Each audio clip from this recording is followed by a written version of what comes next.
Alhamdulillah, wassalatu wassalamu ala rasulillah, la hawla wa la quwwata illa billah ba'd. Pertanyaan, bila pemerintah mengumumkan puasa Arafah dan Idul Adha berbeda dengan kita, mana yang harus diikuti? Tadi yang kita contohkan Idul Fitri dan Idul Adha ya. Idul Fitri dan Idul Adha.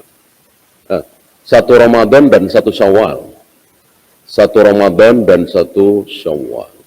Tidak ada yang berhak mengumumkan kecuali penguasa. Adapun Idul Adha itu sudah diumumkan oleh Nabi.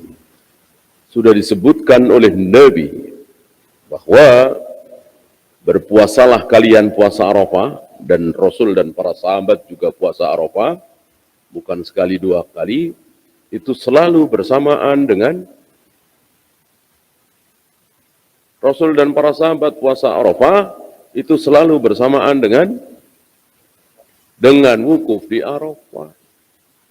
Belum pernah ada riwayat Rasul dan para sahabat puasa Arafah beda dengan wukuf di Arafah. Ya. Dan para sahabat ini kan menyebar ya di seluruh dunia ini.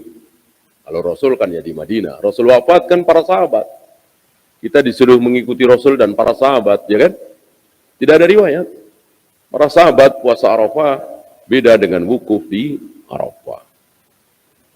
Kalau para sahabat beda Idul Fitri, pernah. Antara Ibnu Abbas di Mekah dengan Muawiyah di Syam. Adapun beda puasa Arafah, belum pernah ada. Maka khusus puasa Arafah, tidak usah melihat hilal. Yang melihat hilal penguasa Arafah, bukan Saudi ya. Saudi ya kebetulan aja sekarang Saudi. 300 tahun yang lalu, 400 tahun yang lalu kan belum ada Saudi. Siapapun yang menguasai Arafah, lalu menetapkan wukuf di Arafah hari Selasa misalnya, maka seluruh kaum muslimin di dunia puasa Arafah hari Selasa. Bagi yang tahu. Yang nggak tahu ya sudah. Alhamdulillah kita kan tahu. Makin sini makin tahu ya kan. Sehari setelah puasa Arafah tentu. Sehari setelah puasa Arafah tentu. Sehari setelah puasa Arafah tentu. Iya. Salat Idul Adha. Inna lillahi fi kulli yawmin itqa'a minan nari fi syahri Ramadan. Sesungguhnya setiap hari di bulan Ramadan, Allah membebaskan orang-orang tertentu dari api neraka. Pertanyaan, apakah dengan hadis ini di akhirat juga ada bulan, pergantian bulan Islam? Saya kira ini penanya salah paham ya. Maksud Allah membebaskan orang-orang dari neraka, itu sekarang apa nanti? Di dunia apa di akhirat? Di dunia, bukan di akhirat. Di dunia. Jadi misalnya sekarang Ramadan nih, Allah telah membebaskan si A bebas dari api neraka. Gitu. Dia nggak bakalan masuk neraka.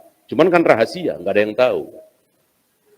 Ya, si B, besoknya lagi, si B, si C, ya. Nah, maka setiap Ramadan kita berharap. Barangkali Ramadan kemarin nama kita belum disebut, sebagai orang yang tidak mungkin masuk neraka, mudah-mudahan Ramadan tahun ini kita berharap terus. Bukan di sana, bukan di sana. Ya.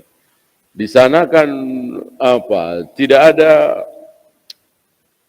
ada pergantian waktu kan sama saja kan. Yang neraka dalam keadaan yang dahsyat luar biasa tersiksa. Yang di surga dalam keadaan yang paling menyenangkan. Antum waktu yang paling menyenangkan itu apa misalnya? Ya. Pagi misalnya, terus. Atau antum menghendaki agak siang misalnya.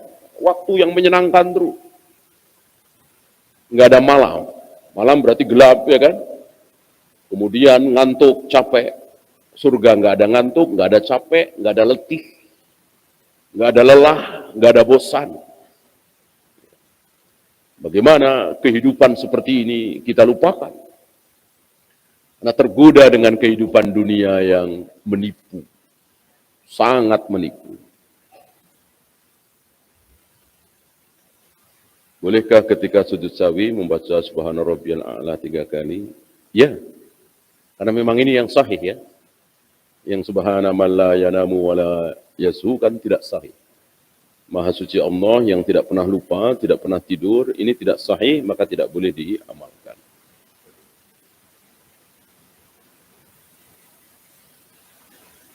Syarat ibadah mahdhah itu ada 3. Apakah kalau cuma 1 sudah cukup mewakili? Iya. Iya. Ketika sebuah perbuatan dilakukan oleh non-muslim juga, manfaatnya akal bisa mencerna, tapi manfaatnya nggak ada di dunia ini. Ya seperti nyalain lilin itu kan, manfaatnya apa? Itu masuknya ibadah mahdhah itu. Ya kan? Kan ulang tahun kemudian nyalain lilin, itu kan orang-orang kafir justru yang ngajarin ya, kaum muslimin ikut-ikutan. Tapi apa manfaatnya? Enggak ada kan? Nah itu jatuhnya ibadah mahdhah. Karena ibadah mahdhah maka harus ada contoh dari Nabi SAW, setidaknya para sahabat. Sementara tidak ada, maka jelas batil, haram. Ya.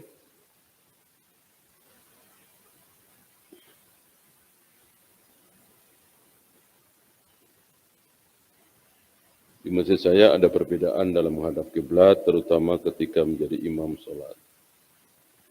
Ini ambil fatwa Abu Hurairah, ya. Dari ucapan Nabi SAW, kiblat bagi penduduk Madinah adalah, antum tahu dari Madinah ke arah Mekah kan ke mana itu? Utara ya. Tapi Nabi nggak bilang utara. Nabi bilang bainal masyriq wal maghrib, antara timur dan barat.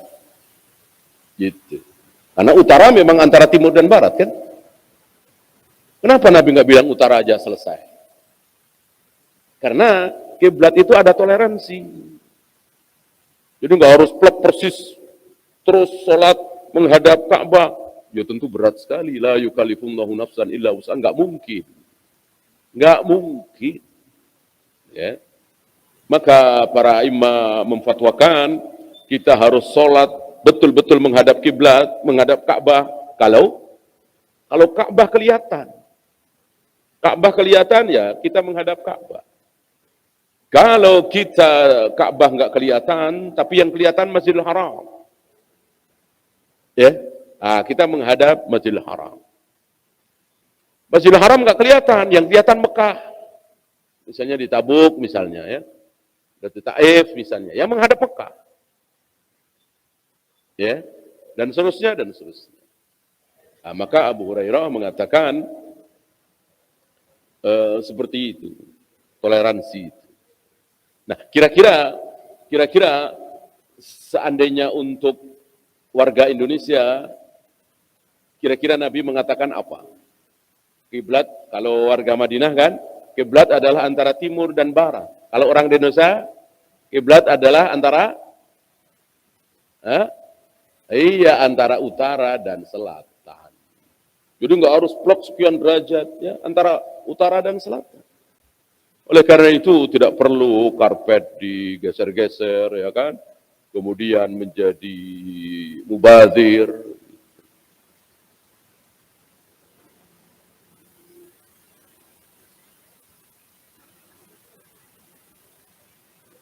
Saya sering ketika sholat diingatkan sudah sholat belum, apakah itu dari setan? Saya sering sekali ketika sholat diingatkan sudah niat. Oh niat, saya kira sesuatu yang harus diperbaiki ya. Karena hadis innamal a'malu biniyat, amal tergantung niat ini bukan main-main. Maka ketika kita langsung sholat tanpa ada niat di hati, Ya sebuah kekeliruan. Kita harus tetapkan di hati kita, mau qobliyah subuh, apa tahiyatul masjid. Mau tahiyatul masjid, apa sholat duha.